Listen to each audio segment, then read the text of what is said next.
I took a socket. These particular ones here are 1/4 inch. So I just want to get this out of the way for a moment and show you something.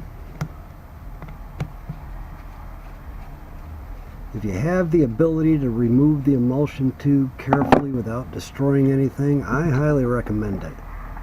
If you look inside of here,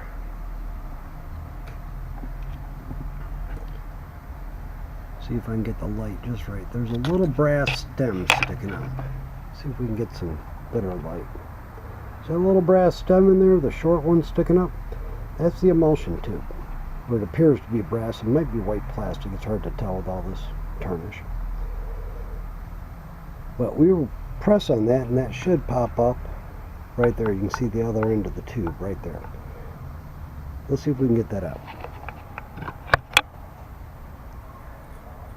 A lot of times you can just take a flat screwdriver and go in there and press on the top. If it doesn't come out, don't force it. That one's not coming out. We're not going to mess with it. So we're going to get a carb cleaner. I'm going to go in here, find that opening.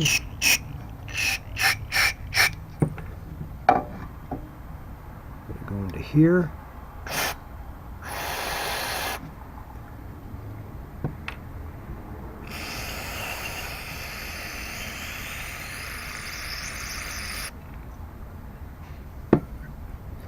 So this is your main jet circuit right here, and this is your idle circuit.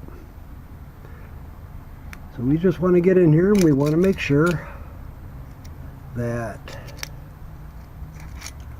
we get the right size tip here. Want to make sure that this is clean. We got one on the other side, make sure that one's clean. We already did spray some cleaner in here, but we need to do a little bit more.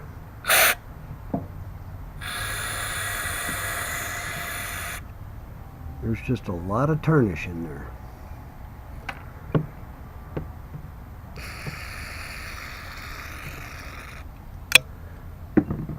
I'm going to take my brass brush. You don't need a brass brush. You can use a toothbrush. Just get an old one, make sure you can get all the algae, green looking stuff. It's from the moisture in the water. That Welch plug looks like it was a little rusty. It's not going to affect the performance of the mower. I just clean it up so I can look under the rust and make sure there's not a pitted hole in there, because if there is a pitted hole, you're going to have to remove that Welch plug and put a new one in.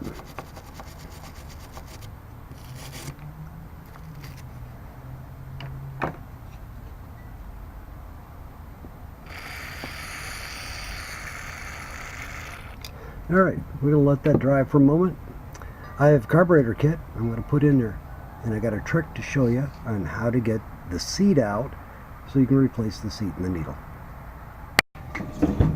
Okay, a lot of times if you have watched my videos in the past, you've seen me use this tool right here. Looks like it's got a crochet hook on one end. It's got a little nipple on the other. This tool is made by Tecumseh. It's 670377. And it is a 2.25 millimeter hook, and that's for seating.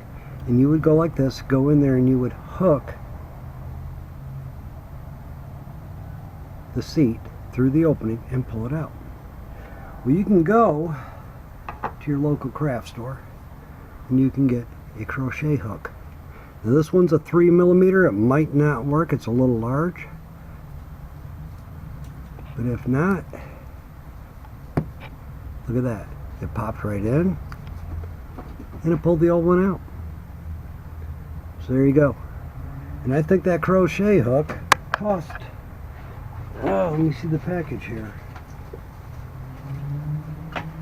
$3.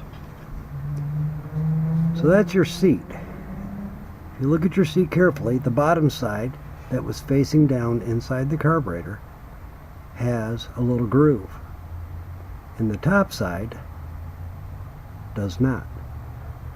But you can see when the needle is setting on the float, it will go down and stop the gas from going through.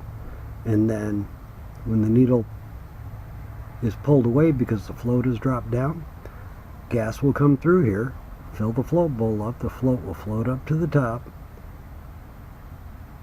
and that'll plug that.